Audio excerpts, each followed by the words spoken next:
요즘 참 마스크를 쓰고 벗을 때마다 느끼는 게 하나님이 참 더위에 쪄 죽지 말라고 마스크를 벗을 수 있는 기회도 주시는구나.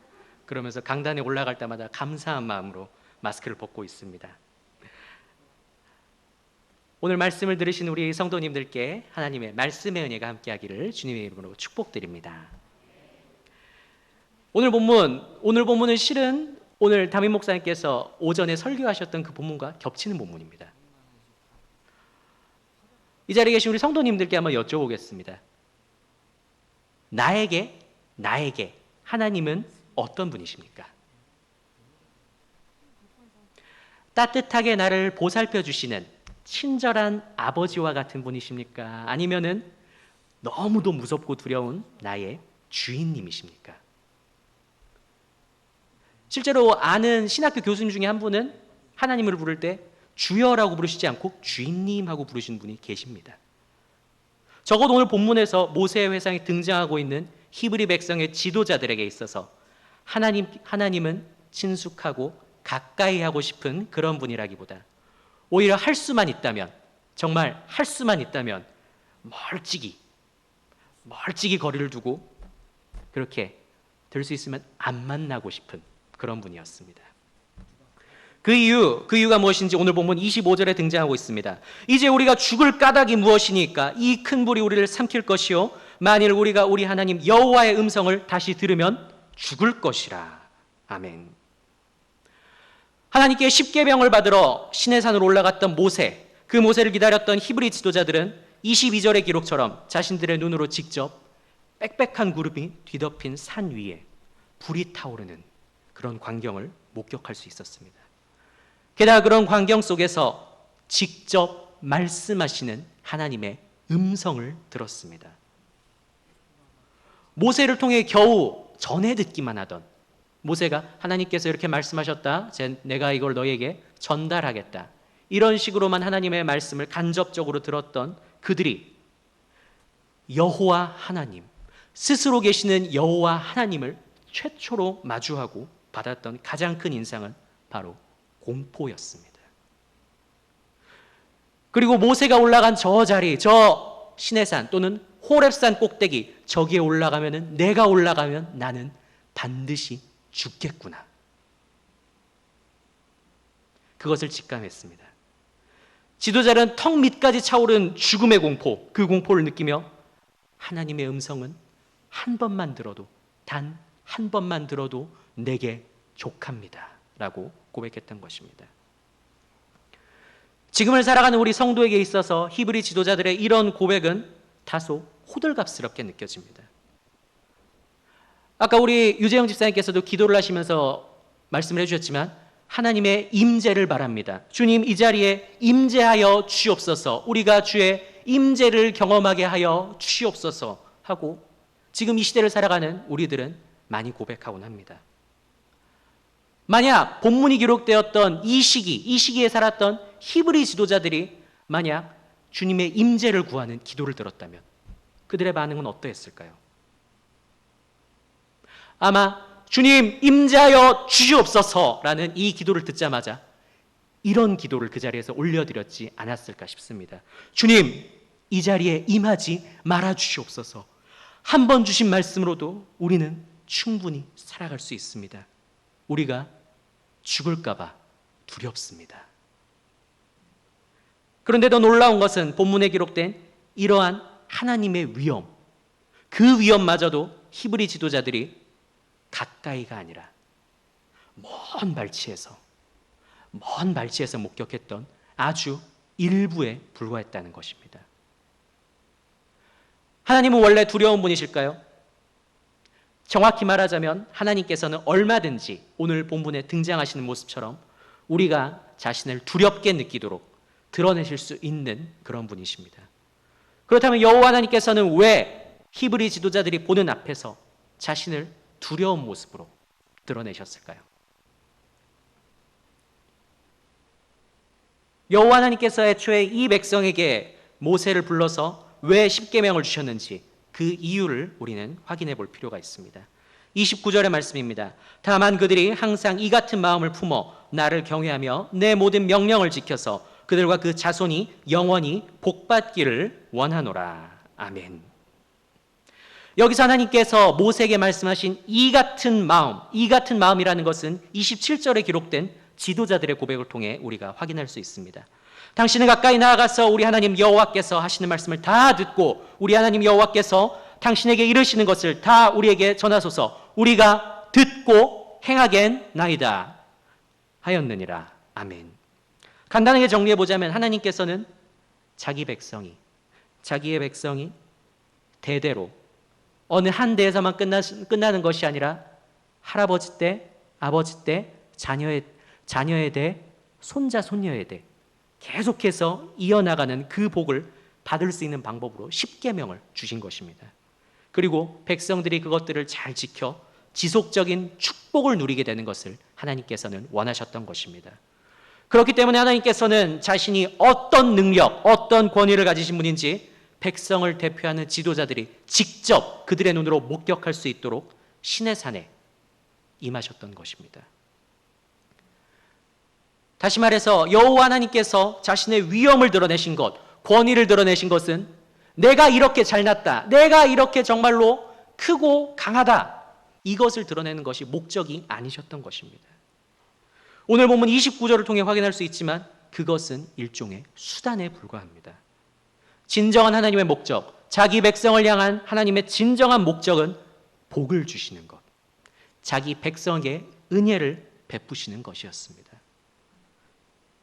그렇다면 하나님께서는 이런 목적을 가지고 정말 축복하는 목적을 가지고 자신의 위엄과 영광을 드러내셨던 것인데 왜 백성들의 지도자들은 하염없이 그 모습을 보면서 두려워하기만 했던 것일까요? 정확히 말씀드리자면 본문에서 백성의 지도자들이 보여주고 있는 이런 반응은 정상적인 반응입니다.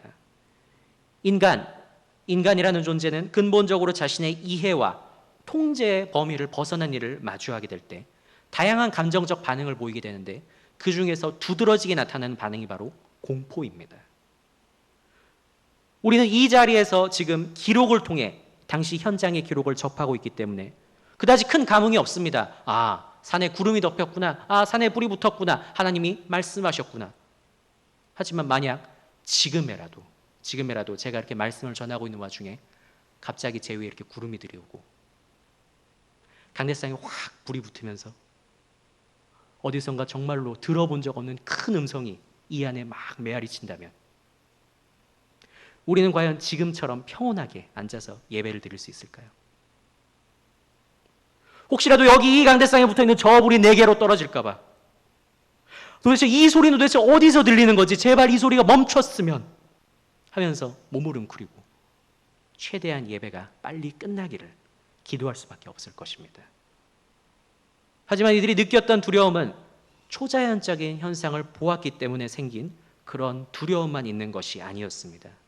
그러한 현상 너머에 계신 자신들의 눈앞에서 벌어지는 모든 현상을 주도하시는 하나님의 존재를 깨닫게 되었기 때문에 하나님의 존재를 알게 되었기 때문에 생겼던 두려움 또한 이들에게 있었습니다.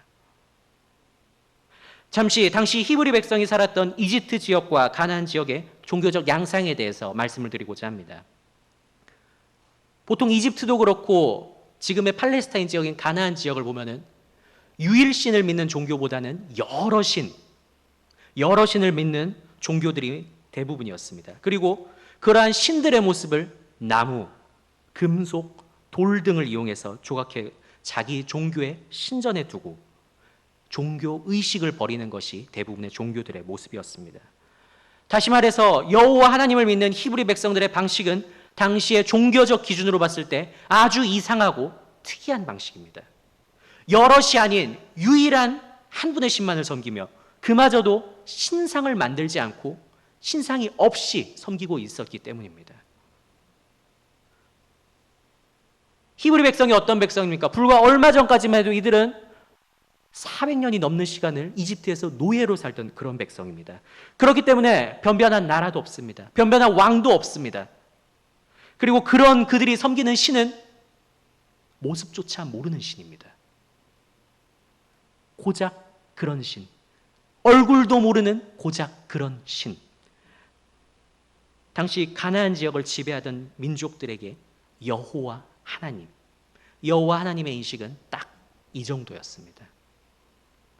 심지어 주변 국가들의 이런 인식에 히브리 백성들조차도 영향을 받게 되어서 지난주일에 제가 전했던 바알보레일, 그리고 우리가 잘 알고 있는 아론과 금송아지 사건, 이와 같은 어리석은 일들을 저지르게 되었던 것입니다.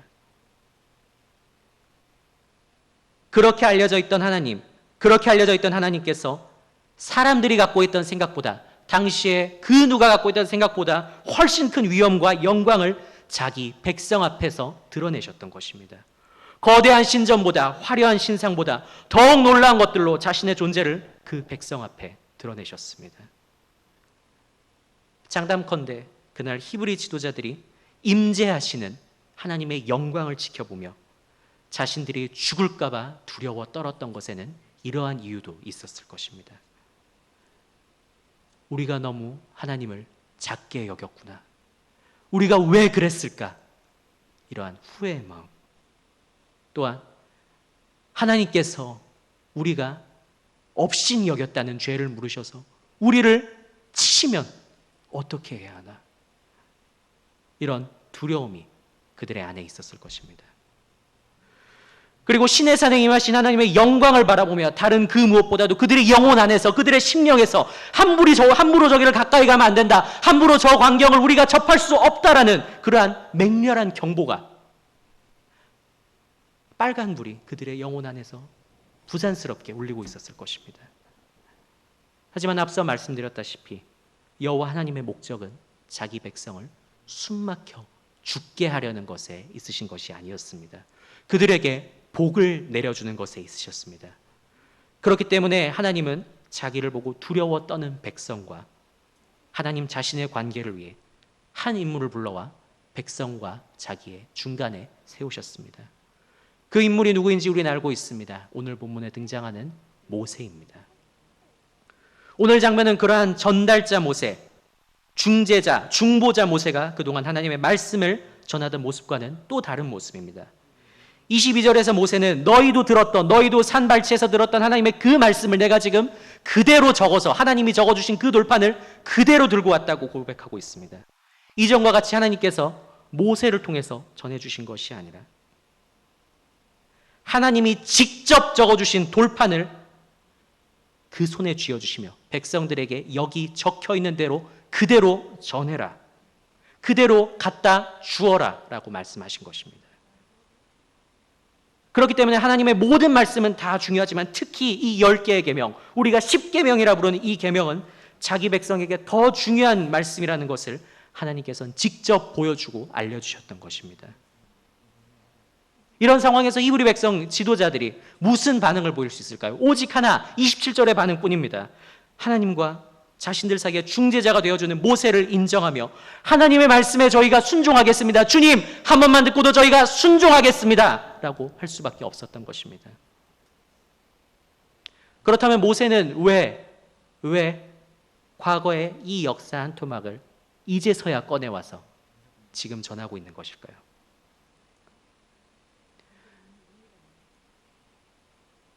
신명기의 말씀은 모세가 기록한 설교입니다. 그리고 이 설교를 듣는 청중은 출애굽 2세대, 즉 시내산천의 사건을 직접 겪어보지 못한 전에 듣기만 했던 그 백성들이 바로 모세의 말씀을 듣고 있는 청중들입니다. 하나님께서 약속한 가나안 땅 입성을 앞두고 있지만, 그리고 하나님께서 허락해 주신 승리, 2번의 승리도 이미 경험해 보았지만 여전히 두려워 떨고 있는 하나님 백성들에게 모세는 오늘의 말씀을 전하고 있습니다. 현실을 놓고 보자면 이들에게 필요한 것은 하나님의 말씀이 아닙니다. 군사력이 필요하고 영웅이 필요합니다. 100이면 100, 1000이면 1000 무찌를 그런 군사력과 영웅이 필요합니다. 하지만 모세는 이런 현실을 마주하고 있는 백성들에게 10계명에 받던 날에 있었던 일을 언급하며 그들의 선배 세대, 그들의 아버지와 어머니 세대가 그 계명을 지키겠다고 약속했다는 사실을 알려주고 있습니다. 모세가 만약 낙천적인 사람이었기 때문에, 또는 과거가 좋았지 이렇게 생각하는 사람이었기 때문에, 이렇게 자 여기 자 2세대 모여봐, 자 2세대 모여가지고 자 들어, 자 나 때는 말이야, 이런 화법으로 잔소리를 하고 있는 것이 아닙니다. 모세는 지금 이 백성이 살 수 있는 길, 유일한 길이 무엇인지 알려주고 있는 것입니다.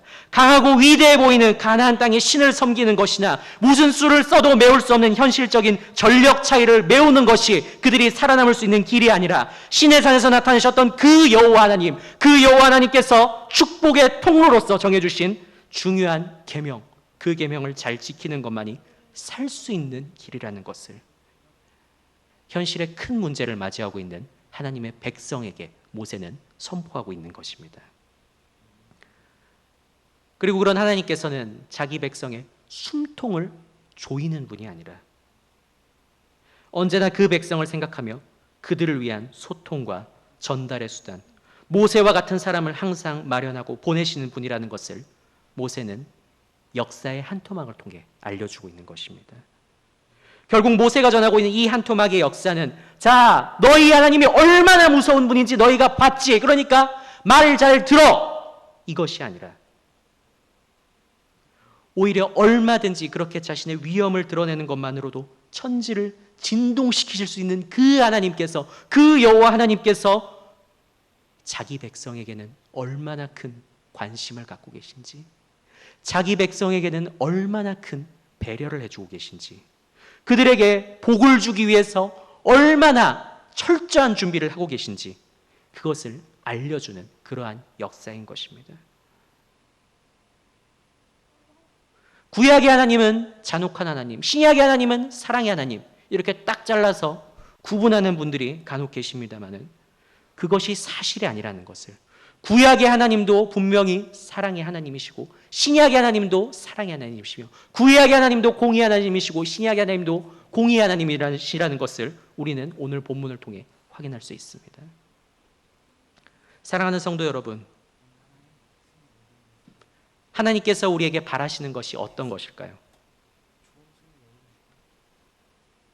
여호와 하나님 중에서 여자만 딱 들려도 하면서 놀라면서 두려워 떠는 그런 것을 원하실까요? 아니면 하나님의 이름조차 제대로 못 부르며 우리를 살려달라고, 제발 주님 이 자리에 나타나지 말고 우리 좀 살려주십시오 하면서 부르짖는 모습을 보기 원하시는 것일까요? 그렇지 않습니다. 하나님은 자기 백성인 우리가 하나님이 주시는 은혜와 축복을 누리게 되기를 원하고 계십니다. 하나님이 주시는 은혜와 축복을 힘입어 현실의 어려움과 공포를 이겨내게 되기를 바라고 계시는 것입니다. 그 방편으로 얘기해 주신 것이 십계명으로 대표되는 하나님의 말씀, 하나님의 율례를 지키고 따르는 것입니다. 그렇기 때문에 힘들고 어려운 상황, 현실이 우리의 목줄을 틀어주고 죄어오는 상황에서 우리는 오히려 말씀을 더욱 가까이 해야 하고, 말씀을 더욱 떠올려야 하며, 말씀을 더욱 지키기 위해 힘써야 합니다. 제가 목사라서 이 자리에서 비현실적으로 얘기하는 게 아닙니다. 케케묵은 옛날 얘기를 끌어와서 시대에 맞지 않는 소리를 하는 것이 아닙니다. 오히려 지극히 현실적인 권면이며 이 시대를 살아가는 우리를 위해, 그리고 우리 이후에 있을 세대를 위해 반드시 확실한, 필요한 그런 말씀입니다. 지금 이 시대는 여러모로 하나님의 백성, 성도에게 너무도 힘든 시기입니다. 굳이 지금의 코로나 사태 때문이 아니더라도 벌써 교회와 성도가 세상에 조롱을 받으며 살아온 것이 벌써 수십 년째입니다. 사이비 이단들과 도매급으로 묶여서 전염병 사태의 온상이라는 비난을 받는 것도, 다른 종교단체들과 비교당하는 것도 그다지 새삼스러운 일이 아닙니다.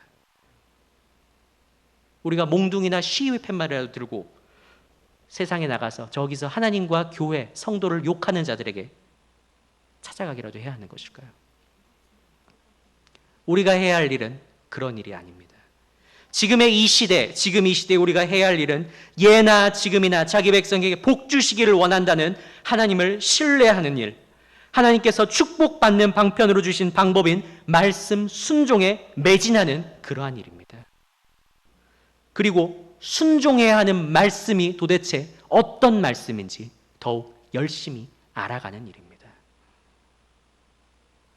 그렇다면 히브리 백성이 받았던 10개의 계명처럼, 특별한 10개의 계명처럼 지금 이 시대를 살아가는 우리가 각별히 여기고 순종해야 하는 하나님의 말씀은 도대체 무엇일까요?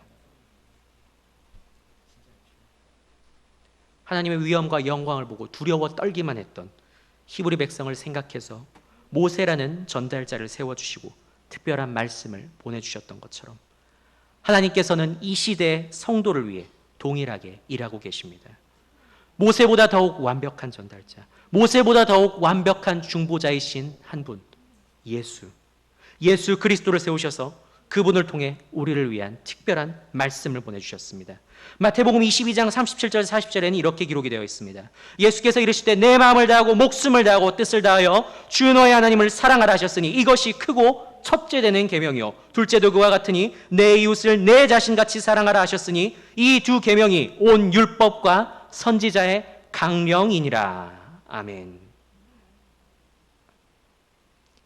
이 시대의 하나님 백성인 우리가 유일하게 살 수 있는 길, 우리가 생명을 부지할 수 있는 길, 하나님의 은혜와 축복을 받아 우리의 목숨을 연명할 수 있는 일은 오직 주신 말씀에 순종하는 일, 그 길뿐입니다. 사랑하는 성도 여러분, 성령님의 인도하심을 받아 하나님께서 우리에게 진정으로 원하시는 것이 무엇인지 다시 한번 생각하시기 바랍니다. 우리 하나님께서는 우리를 목죄는 것을 좋아하는 분이 아니십니다. 우리 하나님께서는 지금도 우리에게 복 주기를 원하고 계신 분이십니다. 복 주는 방법으로 우리에게 주신 이 말씀, 이 율법을 지키셔서 하나님의 마음을 이해하고 그 마음을 따라 말씀을 지켜 하나님으로부터 오는 축복을 받는 은혜가 함께하기를 우리의 완벽한 중보자 되신 그리스도 예수의 이름으로 축복하고 기도합니다. 아멘. 기도하겠습니다. 거룩하신 하나님 아버지, 감사합니다. 주님, 우리가 이 자리에 모여서 주의 말씀을 들었습니다. 주님, 시내산에 올라갔던 모세, 그리고 시내산에 올라간 모세와 임재하신 하나님의 영광을 바라보았던 히브리 백성의 지도자들의 모습, 그 역사를 모세는 출애굽 2세대의 백성들에게 전해주었습니다. 왜 그것을 전해주었습니까? 하나님이 무서운 분이니 잘 섬겨라, 이것을 전하기 위해 하기 때문이었습니까? 아니었습니다. 너희 하나님이 너희에게 어떤 목적을 갖고 계신지, 너희 하나님께서 너희에게 복 주시기 위해 무엇을 준비하셨는지 그것을 너희가 잘 깨닫고 지켜라. 너희는 하나님께 축복받는 백성이다, 이것을 알려주기 위해 모세는 옛 역사를 꺼내어서 전해주었습니다. 주님, 우리가 그 동일한 역사를 지금 이 자리에서 듣고 있습니다. 지금 우리가 살아가는 현실은 결코 녹록지 않으며 지금 우리가 살고 있는 이 시대는 우리에게 정말로 크고 어려운 시대입니다. 하지만 주님, 주님께서 우리를 복주기 원하시니 우리가 말씀을 지켜 복받는 그러한 세대, 그러한 백성이 될 수 있도록, 우리가 하나님의 말씀 안에서 살 수 있는 그러한 세대가 될 수 있도록 주님 인도하시고 붙들어 주시옵소서. 주님, 이 자리에 모여있는 모든 주님의 백성들에게 그러한 은혜가 함께하기를 원합니다. 감사하며 살아계신 우리 주 예수 그리스도의 이름으로 기도드립니다. 아멘.